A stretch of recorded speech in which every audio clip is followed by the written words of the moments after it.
Imagínate que estás en casa, tu esposa comienza a preparar algo rico para comer. Tú decides irte al gimnasio y después de algunos minutos decides volver a tu departamento. Una vez que vuelves al departamento te das cuenta que tu esposa yace en el piso, tirada al lado de un charco de líquido rojo abundante. Su cuerpo tiene más de 20 incrustaciones con un artefacto de cocina. Tú no sabes qué es lo que está pasando, no está forzada la puerta, no hay señales ni indicios de que alguien más haya estado en tu departamento y que le haya hecho eso a tu esposa. Ella comienza a dejar este mundo hasta que finalmente se va. Las cosas se vuelven bastante misteriosas y después de muchos años el caso sigue sin poderse resolver. Muchas personas creen que se trata de un asesinato en el que el principal culpable eres tú. Otras personas creen que simplemente tu esposa se privó de la vida. Después de muchos, pero muchos años, este es uno de los casos más misteriosos alrededor de todo el mundo y que hasta hoy en día sigue sin poderse resolver después de más de 10 años que esto fue perpetrado. Escucha con atención este caso porque estoy seguro que te dejará con la piel erizada del terror. Es una tarde fría en la ciudad de Filadelfia, Pensilvania, Estados Unidos. El colegio donde trabaja la maestra Ellen Greenberg, de 27 años, decide que es mejor liberar a los alumnos para que vuelvan a sus casas antes de que la tormenta empeore. Ella se despide de los suyos, se sube al auto y pasa a cargar gasolina antes de volver a su departamento en el barrio de Manayunk, donde vive con su pareja Samuel Sam Goldberg, de 28 años, desde hace más de 3 años. Él es un productor de televisión que hace trabajos para la NBC y para Golf.com.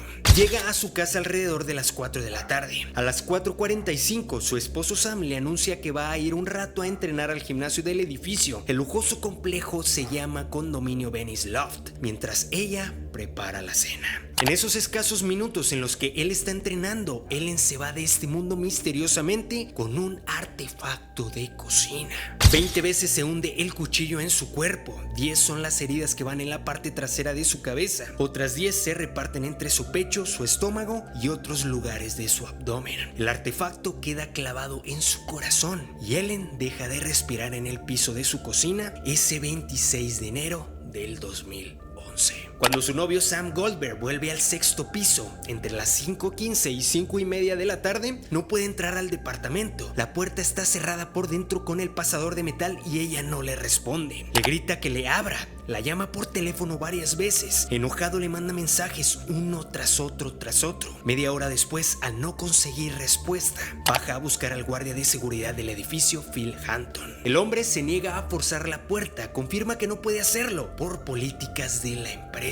Después de la negativa, Sam abre la puerta con una patada. El escenario es enloquecedor. Ellen está en el piso en un charco de líquido rojo abundante. La llamada de Sam al 911 queda registrada a las 6:33 p.m. Participan en ella la operadora, los bomberos y la policía. Una llamada realmente aterradora y que deja mucho misterio al aire. De este desesperante intercambio de palabras hay que destacar dos cosas de lo que sucedió con Sam y con la operadora. Sam dice que ella está tirada sobre el piso y recién parece observar el cuchillo saliendo del pecho de Ellen cuando quieren guiarlo para hacerle resucitación cardiopulmonar. También queda claro en el diálogo que a él le importa quizá más que ayudarla, aclarar que él no se encontraba en el departamento cuando todo esto sucedió. Apenas llegan los emergentólogos para certificar la muerte de Ellen Greenberg. Han encontrado a la chica totalmente vestida, sentada en el piso de la cocina con la espalda apoyada contra el mueble y con sus piernas completamente extendidas. Ella tiene en la mano una toalla blanca y hay un bowl sobre la mesa, fruta fresca que ella había cortado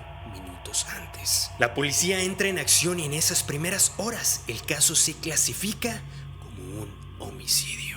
La investigación avanza, nadie ha visto absolutamente nada raro. Ningún vecino ha escuchado nada, no se detecta evidencia de lucha, las cámaras de vigilancia del edificio no han capturado movimientos de sujetos sospechosos entrando o saliendo del complejo. La única otra vía de acceso al departamento es por el balcón, pero realmente es que es un 6º piso. ¿Quién podría escalar para subirse a un 6º piso desde la ventana? No hay además rastros de huellas sobre la nieve en la planta baja a la altura del balcón. Tampoco encuentran ADN de una tercera persona en el departamento. La cerradura no está forzada, solo le falta un tornillo al pasador metálico y se cree que es por la patada que Sam Goldberg le dio para poder entrar al departamento. El tornillo no aparece por ningún lado. Los horarios de las llaves electrónicas de Sam coinciden con las del gimnasio. Además, los detectives empiezan a hurgar en los problemas mentales de Ellen Greenberg. Visitas al psiquiatra, varias pastillas recetadas, estado de gran ansiedad. La policía presiona y el mismo médico que antes dictaminó que fuese una privación de la vida cambia de opinión. Para la sorpresa de los padres de Ellen Greenberg, el 11 de febrero, el examinador médico oficial, el Dr. Marlon Osborne, establece que la chica se ha privado de la vida. Y el 4 de abril del 2011, la causa se clasifica oficialmente como que Ellen Greenberg decidió privarse de la vida.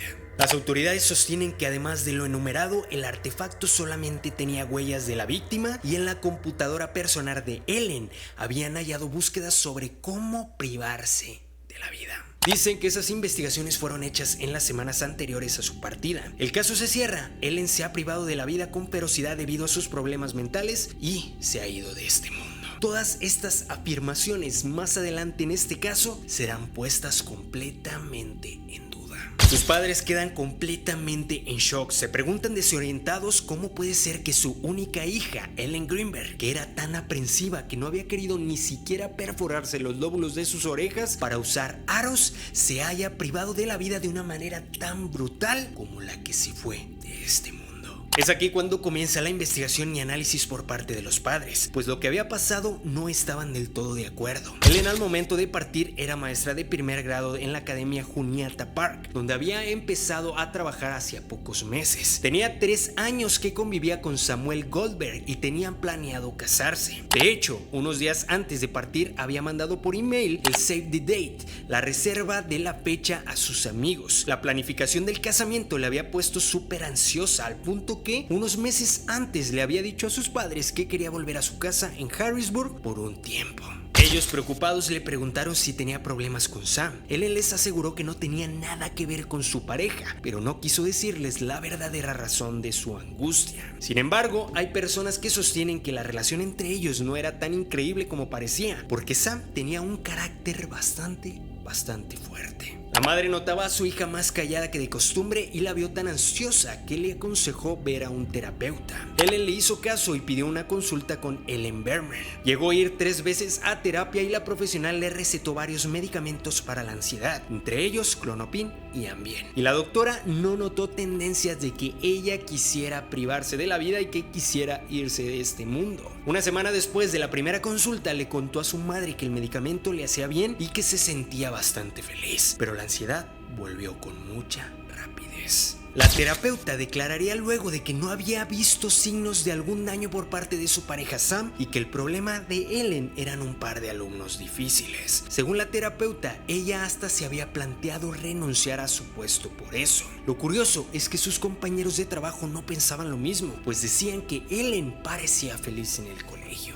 Su madre contó algo que suele despertar las alertas de los especialistas en relaciones complicadas. Ella decía que cada vez que le proponía verse, Ellen le respondía que tenía primero que consultarlo con Sam, y así era cada vez que ellas querían verse. Ellen dependía de él y que él decidiera por ella. Varios de los amigos de Ellen coincidieron en decir que desde hace algún tiempo venían observando cambios de conducta en la chica. Una de sus íntimas amigas, Erica Hamilton, mencionó que no veía posible que Ellen pudiese haberse hecho algo así como irse de este mundo, pues ella menciona que Ellen le platicaba su deseo de formar una familia, amaba a los niños, estaba muy emocionada por su boda y por su nuevo trabajo. Ella afirma que nunca pensó que Ellen pudiera estar deprimida o estresada y que eso la llevara a lastimarse de esa manera. Incluso menciona que a ella no le gustaba ensuciarse y que odiaba ver líquido rojo.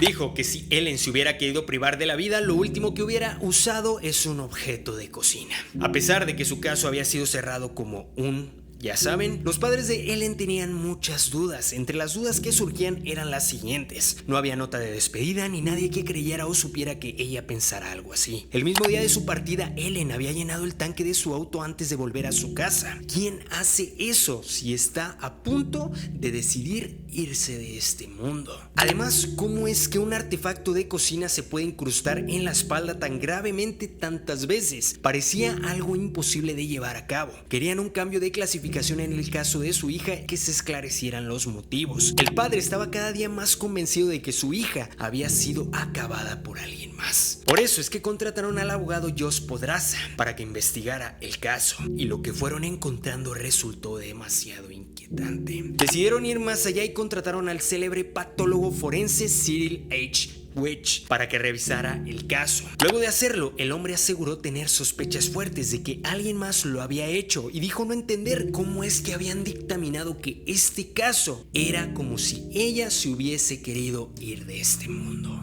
También se dijo que las heridas en el cerebro de Ellen y lesionaron su médula espinal deberían haberle causado dolor severo, disfunción del nervio craneal y heridas cerebrales traumáticas. En 2017, otro estudio forense dictaminó que había hematomas severos en etapa de curación en todo el cuerpo de Ellen. Esto indicaba a que alguien más había acabado con ella, pero parecía que las autoridades no querían verlo y la causa continuaba con la misma etiqueta. Los padres hacían todo lo que podían junto con Change.org. Lanzaron una petición para recolectar firmas llamada Justice for Ellen, Justicia para Ellen, para que el caso fuera nuevamente revisado. De esta forma, juntaron más de 115,000 firmas. Para octubre del 2019, los padres de Ellen decidieron demandar a la Oficina de Peritos Médicos de Filadelfia y al patólogo Marlon Osborne. Tenían nuevas pruebas que para ellos demolían la idea de que su hija se haya querido ir de este mundo. El abogado de la familia le pidió a los expertos recurrir a una nueva técnica llamada fotogrametría que hacía la empresa Biomax. Con toda la información sobre los ángulos de las cuchilladas, pudieron recrear cada una de las 20 heridas que tenía Ellen y ver la anatomía de la víctima en 3D. Con la fotogrametría vieron el tamaño, la profundidad y el largo de cada puñalada propinada. Quedó a la vista de todos, sobre todo dos de esas heridas que no podían ser autoinfligidas de ninguna manera, en particular las que Ellen tenía en la parte de atrás de su cuello y cabeza. Las incrustaciones habían penetrado el cráneo y habían sido tan profundas que habían cortado la médula espinal. Ella no habría podido seguir lastimándose a sí misma luego de esos tajos o defenderse si estuviera siendo atacada. Una pieza más para el rompecabezas que iban armando los padres fue el disco duro de la computadora de su hija, donde supuestamente los detectives de la policía habían encontrado búsquedas de Ellen para acabar con su vida. Fue revisado por el FBI, quienes no hallaron nada de eso que habían dicho. Lo único que habían allí eran búsquedas del remedio ansiolítico que le habían recetado y si ese estupefaciente podría tener efectos colaterales como hacerla subir de peso o andar adormilada. Había más evidencia pasada por alto. El artefacto de cocina dentado que entró en el pecho de Ellen había sido empuñado por una persona zurda y ella era diestra. Además, ella también tenía heridas que provenían de un artefacto de cocina de filo muy liso que nunca fue hallado. Otro detalle importante es que el guardia, que según Sam había estado en el 6º piso cuando pateó la puerta para abrirla, refirió no haber dejado nunca su puesto de trabajo en la planta baja y reveló que Sam no tenía puestas zapatillas, sino que tenía botas. Aquí es cuando hay un verdadero misterio, pues realmente ¿quién va al gimnasio con botas?